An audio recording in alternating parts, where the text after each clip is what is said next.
So, defender's advantage, that's something I sort of reference a lot on this channel, right? You want to use and abuse something called defender's advantage in this game. This concept is that you can use less elixir to defend than your opponent spent attacking. This is due to the attack happening on your side, and your crown tower constantly pumping out free damage. You wish to use this free elixir to spend on a giant. First, appropriately defend their push. Purposely try to spend less than them and suck up a little bit of damage. This part of the game is almost like loading up a slingshot. The elixir you're gaining is pulling back the ammunition pocket, and finally launching the giant is releasing the trigger. This giant should be paid for in the advantage you gain from your crown tower's DPS. Now you're on the same elixir as your opponent and you have a big old push rolling in. However, you're down some damage. So let's take from that, you're almost like reloading a slingshot by defending. Here's how it works. In Clash Royale, we spend elixir to spawn in cards, and eventually over time these cards will obtain damage. We need more damage from our opponent to come out successful over the course of a game. Because elixir equals cards which equal damage, we can almost compare damage gained to elixir spent. This can be very easily seen if your opponent just doesn't defend. If you spend free elixir on a bandit, she's just going to go over to your opponent's tower and gain you damage. However, you are now down free elixir, so you spent the free elixir and got some damage.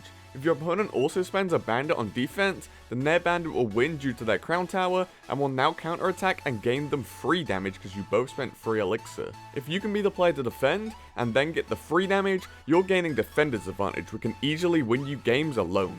The entire concept created control decks as we know them. Control decks are all about getting positive trades and then using that elixir to essentially get free damaging troops like miners. Defending a musketeer with skeletons, then sending in a miner results in the miner playing getting a damage lead. However, both players are spending the same amount. All you did on defense was distract the musketeer and then let the crown tower take it down. So, overusing your crown tower gains you free elixir. This makes sense, right? Because instead of spending elixir to produce cards to create defensive damage, you're using the free damage from your tower, which means you need less cards and hence spend less elixir.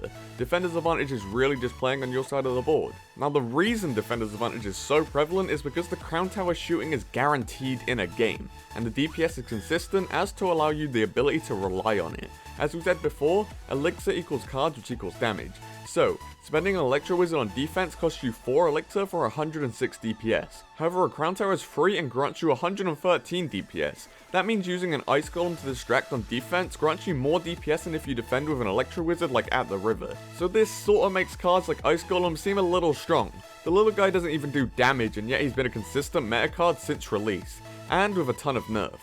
For some interactions, the Ice Golem stats basically don't matter, as long as he has 1 HP and can distract things within the crown tower range.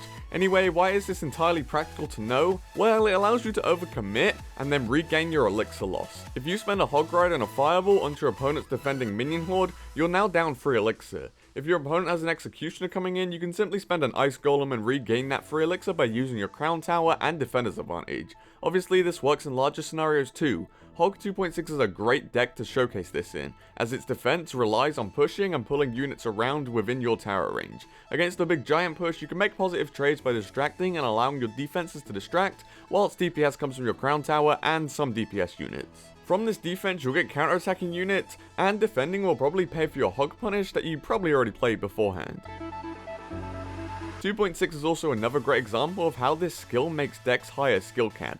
Defending is a real skill as it's on your side, so you dictate how things play out. Offense, on the other hand, is sort of out of your control as soon as it crosses the river. All you can do is apply spells. And so, a deck that utilizes defender's advantage heavily, like 2.6, is highly skillful as it needs a good player on defense to make it function. Anyway boys, that's the majority for defender's advantage. Once more, just want to give a shout out for the 5k subscribers that we got here. That's great. I'll probably link the poll video that I made, so even more of you can go get involved in that. I'll explain what I need help from you in that video, and it'd be like hell appreciated if you took 2 minutes of your time for the channel.